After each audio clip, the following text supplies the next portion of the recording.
What up, everybody, and welcome back to another episode of the Nerd Gen Report. I'm your host, Pablo, and joining me, as always, is Mr. Brian Schultz.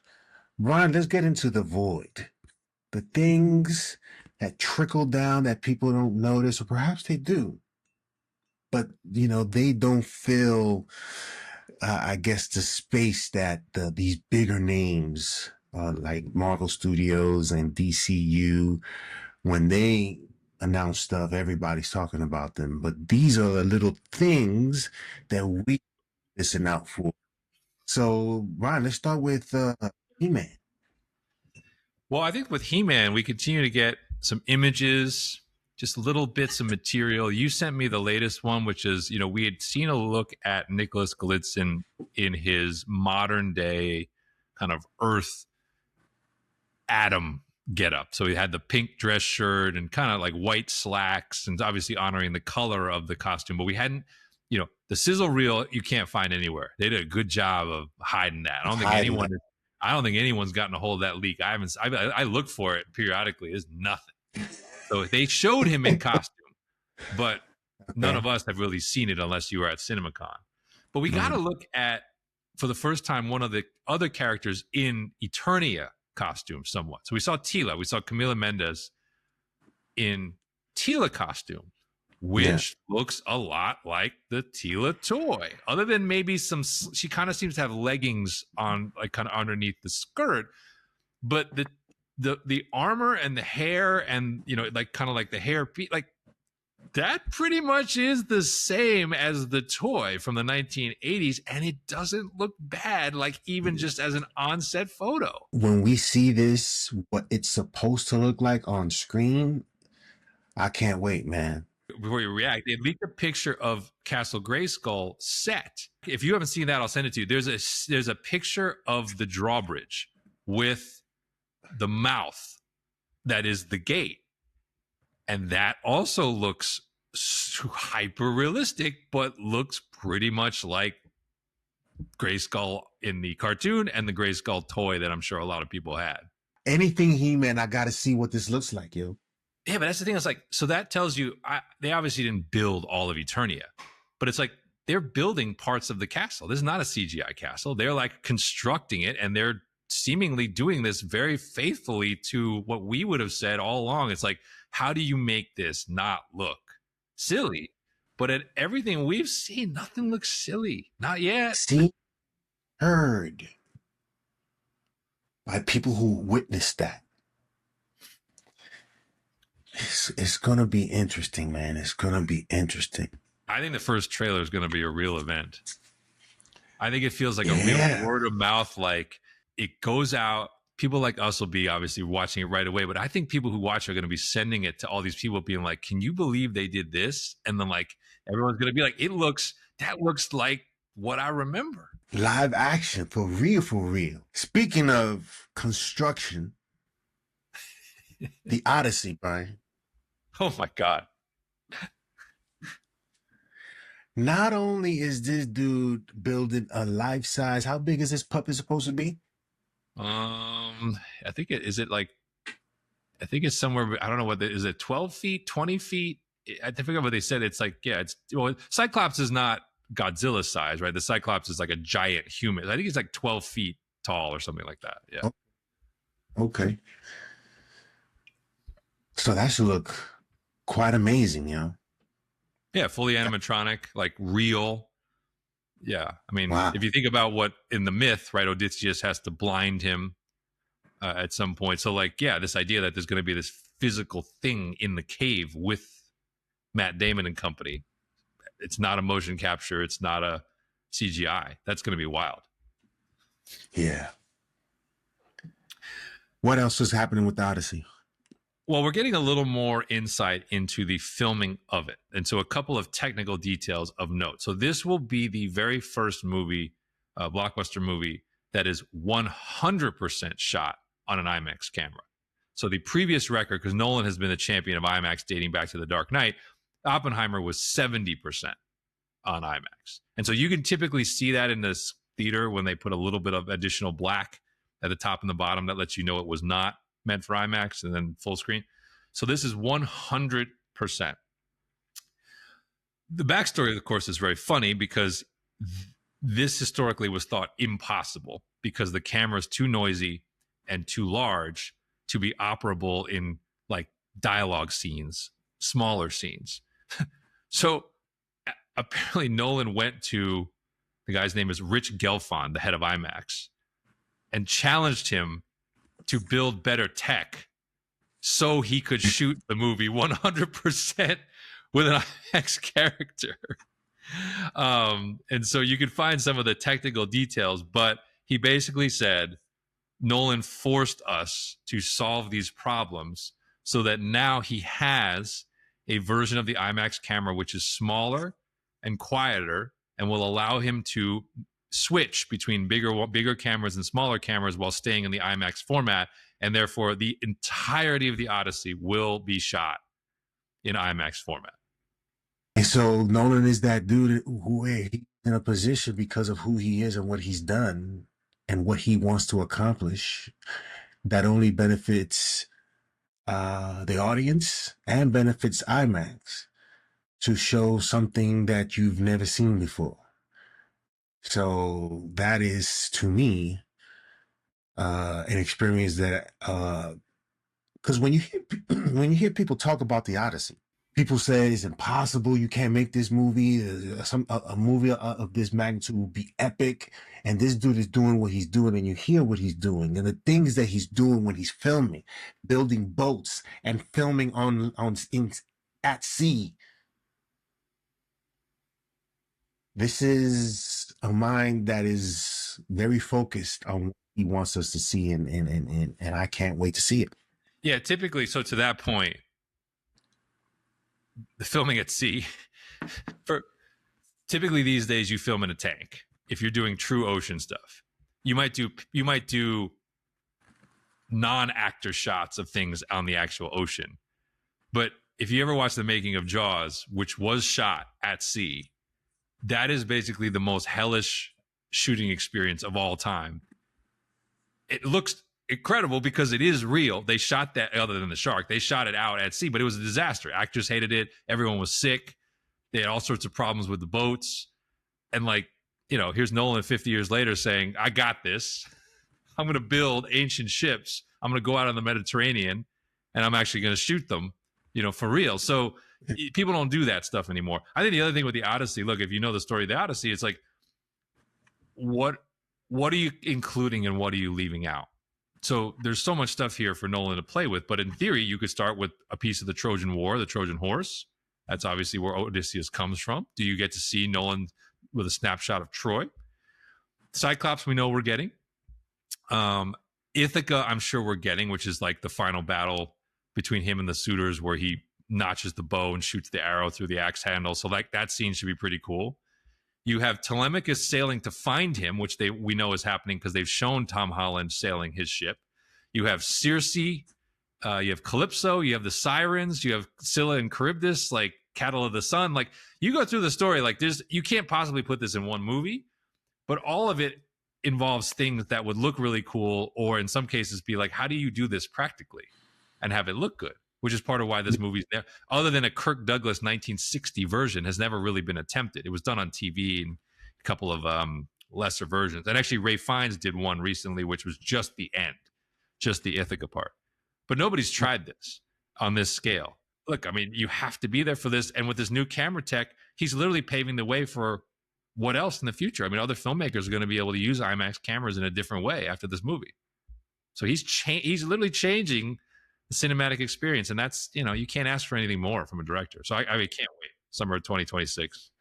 This is my most anticipated movie for 2026, and 2026 has a couple of things which we are off the charts for, right? Because He-Man is also in 2026, but this one is still I can't wait to see what he does with this. In some disappointing news, when I heard it, and I listened to John Capier's take, and he agrees that Voltron is a IP and a visually interesting type movie that needs to be seen in theaters. But Recently, it came out that Voltron will not be released in theaters, but rather on Amazon's streaming service, which is a disappointment and a huge disappointment. Not just call it a disappointment, a huge, let's put some emphasis on it. Huge disappointment. And all I can look at is who's directing this. Yep, I agree. Brian, your thoughts on this development? So first of all, there still might be a little bit of hope. After this story broke, there was at least somewhat of a cryptic tweet from, I think, somebody close to the creative team that kind of said it's still TBD, that it's not totally decided. But at the same time, this should not be a decision. So the fact that there is even a conversation about this, I think, is a bad sign for the movie, because Voltron, by its very nature, is giant. I mean, the lions are giant. The combined formed Voltron is giant. The row beasts are giant. Everything about this screams big screen, IMAX, theatrical. So if you are having a real conversation as to whether this should go to streaming, to me, that says the movie, what they shot and what the studio execs got to look at, is disappointing. What are we doing? Is it that disappointing that Voltron form blazing sword scene is not dope? If it isn't, that is a problem. Yo, I'd be happy if it looked like Pacific Rim. I'd be happy. I'd be happy. You basically got that without the form blazing swords and Voltron. It was other stuff. I don't get it. And they got, like, you know, I mean, Henry Cavill, Sterling K. Brown, like, there's real people in this movie where you're like, how could you mess this up that bad that you feel like it has to go to streaming? And like, some people say, wait, well, I mean, they put big hits on stream. I'm like, listen, Amazon's not stupid. Like, they're making a big push for theatrical. If they thought Voltron would make $500 million globally, there's no way they're streaming it. So if they're thinking about streaming it, that is a bad sign in my mind for how good this is. And in my mind, to your point, we have talked about this from the very beginning. From the moment they announced it, the biggest concern we had was that the director, Rawson Marshall Thurber, was basically a rock guy, a guy who's directed middling rock product, some of which has also gone to streaming, like Red Notice. I think he did Skyscraper too. Like, his IMDb does not inspire confidence in delivering blockbuster IP of IP of this importance. He did Red Notice, right? Yes. That was always the biggest risk. And again, part of the reason you get excited for He-Man is that, like, well, Travis Knight is not as a household a name, but if you look at what he's accomplished in animated and live action, like, he generally makes interesting stuff. And now all of a sudden, He-Man's got a lot of hype, and that's going big screen. One of the Rock's go-to directors, you know, who's not really delivered a lot of big hits, he might have banished Voltron to streaming, and we're going to be irate if waiting this long for live action Voltron and what we get.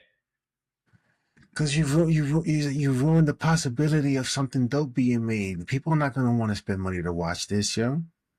Not to watch, to make it. If this is bad, we're never gonna. Not in our lifetime, we're ever going to see it unless somebody comes to them and shows them the concept and makes them believers again. It would be dope that, like, let's show these guys screening of it and just let them decide whether or not. I'll sit through what you guys got. I'll watch it and be like, yo, you can't. So the only thing that's weird. Yeah. If you were the exec and you saw the movie and you say, yeah, this got to go to streaming, what sort of movie would it have to be in order for you to be like, yeah, this can't go up on screen? So the only thing that's weird about that is the timing. So this movie just wrapped filming. So there's no way that even an Amazon studio exec has seen any finished CGI shots. So that's the only thing in this rumor that makes me wonder if it really is TBD and we don't know anything. Because how could you make a determination of that magnitude without having seen at least a few polished shots of Voltron against the Robeast? And obviously, unlike Christopher Nolan, it's not like they built full-size Robeasts in Australia to shoot with. So that's the only thing where I'm like, you know what the script was from the beginning. And you're making this rumor comes out literally right after they wrapped principal photography. So that makes me a little bit like hopeful that this winds up just being BS, because they can't possibly know what this truly looks like yet. So I'm holding out a little bit of hope, but I was very crestfallen when I saw this cross the rumor mill that this was even under consideration. Yeah. Highlander, Brian. What's going on with the only tidbit on that was the budget. So apparently there was a story that came out as to how Amazon was able to acquire this from Lionsgate.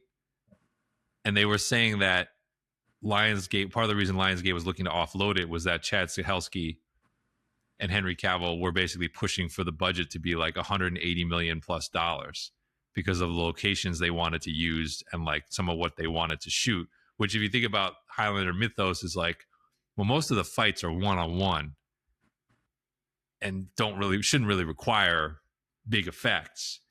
The flashbacks sometimes do because his other lives occur in the context of wars and history and things like that. But I think the question was just sort of like, why is this a $180, $200 million movie? It probably shouldn't be, because that's not really what the box office would be. And then Amazon bought it anyway.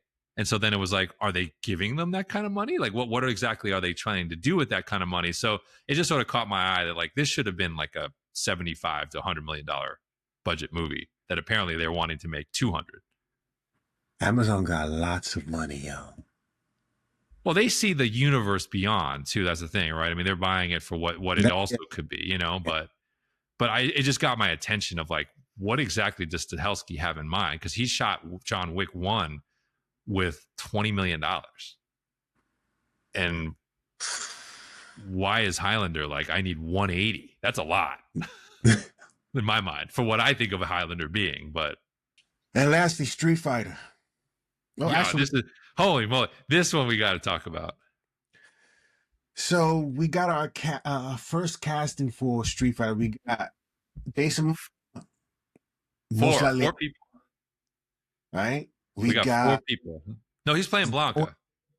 Yes, Noah Centineo. Noah Centineo.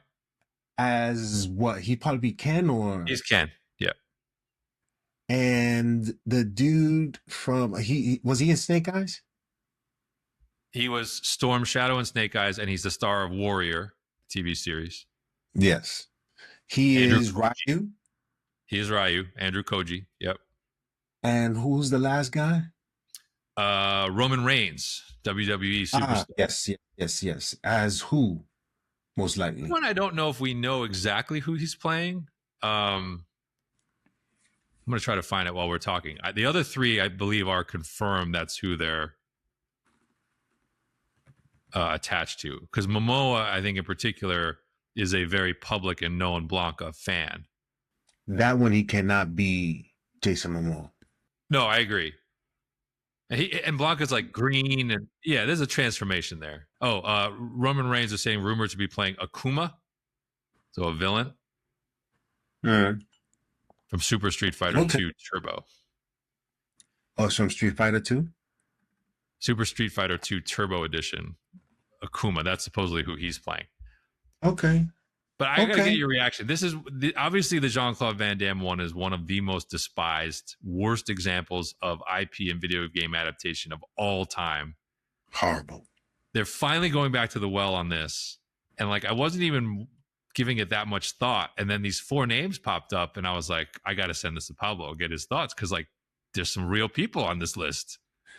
Yeah, I mean, listen, if people who are trying to make Street Fighter, I wonder, what I'm trying to think is, Brian, because this is one of those situations, think about Mortal Kombat, tournament style, right? One-on-one.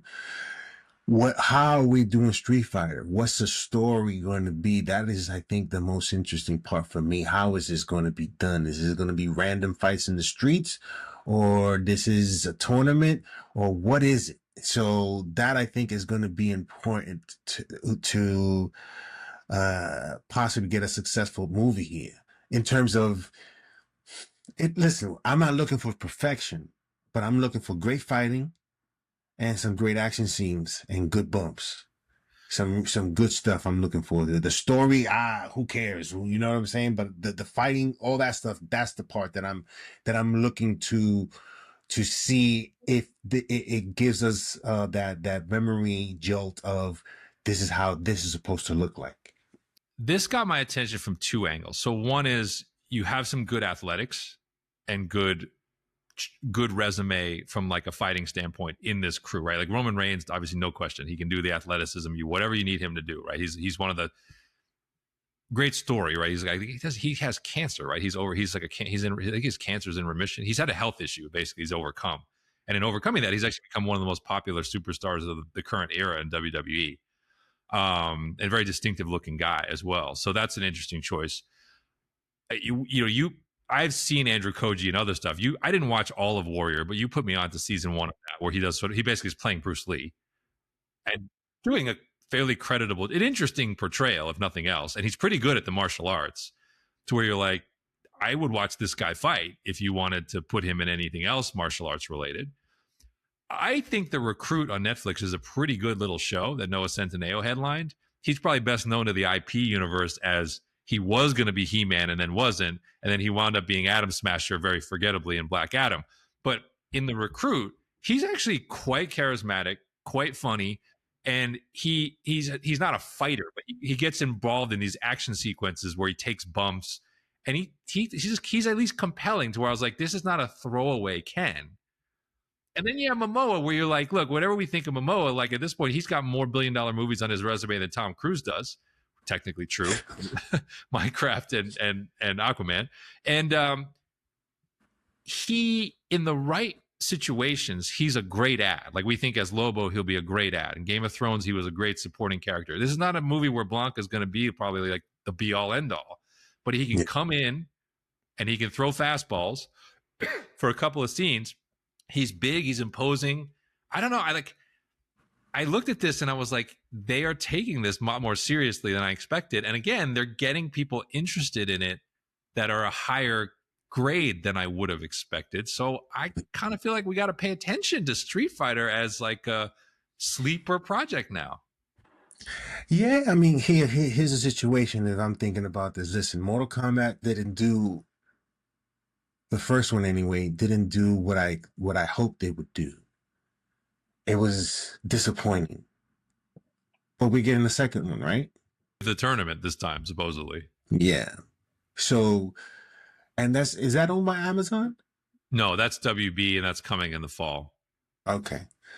So I think they realize what the potential with Mortal Kombat is and the things that they need to fix to get it better, because you can make money off of this. You just got to do it in a way that connects the fans together, and you got us. Look what Super Mario did. Everybody's trying to follow what Super Mario did. And now Minecraft too, right? I mean, like the wall of video game adaptations, but it used to be video game adaptations was a graveyard. That mold has been broken, right? Now you've got $1 billion, $1.5 billion type projects that have happened with nostalgic video games.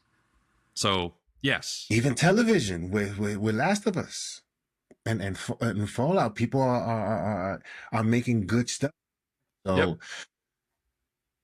let's see. I doubt we're gonna get a repeat of Jean-Claude Van Damme. I think that's when I stopped watching Jean-Claude Van Damme. I've had enough of this.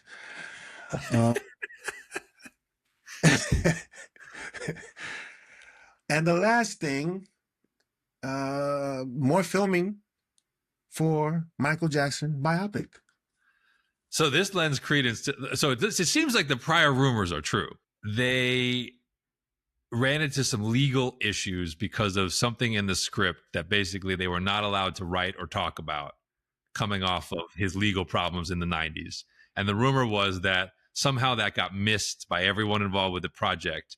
And that storyline was pivotal to this adaptation of Michael Jackson's life. Now we come to find out the entire project is delayed. It's being broken into 2 parts, and they have to rescript and reshoot the second part. That would certainly sound like the rumors are true that somebody screwed up big time, and they were about to break some laws and get sued to the moon had they released it in its original form. And now they basically have to make a whole other movie to do this in 2 parts. Was this that somebody caught it, or the people in the state told them or saw the movie and said, I thought we had an agreement? The way the story read was basically like the estate signed off on it, everyone involved with the production signed off on it, and then someone somewhere in that equation on a double check was basically like, not so fast, my friend. And then they looked at it and were like, oh, bleep, bleep, bleepity bleep. Yeah. Pretty sure the family wouldn't have said nothing. Okay, make your movie. And then cha-ching, baby. That would have been cha-ching. I still think it might be, but now it feels like part 1 is like a Jackson 5 movie, and then part 2 is a solo career movie. That's what it sounds like. Yeah. I mean, he deserves that, man. His life was interesting from beginning to end. So he doesn't deserve just a 2-hour movie. He deserves definitely a telling of his story, which hopefully it's as close as true to what his life was. I mean, they did it for Elvis, except they only did 1 movie. But we never talked about Elvis, did we? No, you mean the Austin Butler one? Yeah. Yeah, not a lot. Yeah, I've seen it. All right. Hopefully we can talk about it. But yeah, that is it for The Void. Little tidbits that we talk about that people don't really listen for, but should be looking out for. So yeah, let us know in the comment section below what you got. I got one to sneak in. Can I sneak one a postscript one? I got to sneak this in just quickly. Should we all be buying stock in The Rock? Because, so obviously the trailer for Smashing Machine came out. We talked about it. It looks really good. A lot of buzz about that one. Did they show that? Did they show a trailer for that? They did. Yeah. People reacted to it. To it. He's obviously doing this thing where he's sort of like the 4th build character in the Martin Scorsese crime thriller with Leonardo DiCaprio and Emily Blunt. It was announced last couple days ago. He is reteaming with A24, known as the indie art house studio who's behind Smashing Machine, reteaming with them for a psychological thriller called Breakthrough, set in 90s Southern California, following an alienated young man who comes under the influence of Dwayne Johnson's motivational guru. The guru's intoxicating charm masks morally questionable methods of manipulation and his own concealed darkness. Pablo, that sounds interesting. I have no idea what that's going to be, but whoever got into Dwayne Johnson's head coming off of Black Adam and said, and I think Emily Blunt has something to do with this, that's what we think, and basically said, you need to save your career by actually acting. He is swinging at it, man. This is, if nothing else, this is an attempt to do some real work here and be some characters. That is, see, if we had our show the top 5 questions, that would be who spoke to you and was honest with you and asked you or told you what needed to change in order for your career not to go in the direction that it was heading. Because his stock was going down. People just retired. And we're not coming out. We're not showing all those 500 million subscribers is not turning into dollars. So who had this conversation with you, or aha moment, or who do you have this aha? Because I don't think you came up with it on your own. Somebody, I think, must have pointed out a few things, and someone who's not in your circle, someone like Emily Blunt, that perhaps came to that moment during Jungle Cruise. I don't know when it was, but yeah, that's when they first worked together. So that he's doing serious stuff now, because that Smashing Machine is serious stuff. But this will be 3 in a row, right? This will be 3 in a row where he's, yes, is he contractually obligated to do some sequels? Yes, he is. So they're still going to get those. But these are 3 original projects in a row where he's doing totally different things than we've ever seen him try to do. For his sake and ours, I really hope one of these three really hits. Because I think our worst case scenario is these three all bomb and he retreats into more of the rampage skyscraper type stuff. But if one of these three gets him notice and people actually come out and see it, because these are lower budget, then I think it will force him to lean into that a little bit more. Yeah. And I think that's what we want. But I give him credit because when I read this, I was like, okay, he is basically saying yes to things that will challenge him. Yeah. And get people to see that artistic side of The Rock and not just The Rock. We want to see him transform. Make us believe that who this character is, it is, you know, and it just can't be him. So, and it's difficult to do when you're him. Yep. Difficult to do. So that movie, Smashing Machine, is a very important movie. Yep. I agree. It's being released, by the way, in October. They are positioning it as an awards movie, just so you can see that. So they're taking a shot that like he might get nominated for something. That's what the pitch is going to be. His name is going to pop up, yo. His name is going to pop up. His name is going to definitely pop up. But yeah, let us know in the comment section below. Anything else? No, that was it. That came in late. I wanted to get that in. Okay. And, let us know in the comment section below what you guys think of all these little tidbits. And we'll see you next time on the Nerd Gen Report. Remember to hit that like and subscribe and comment in the comment section below.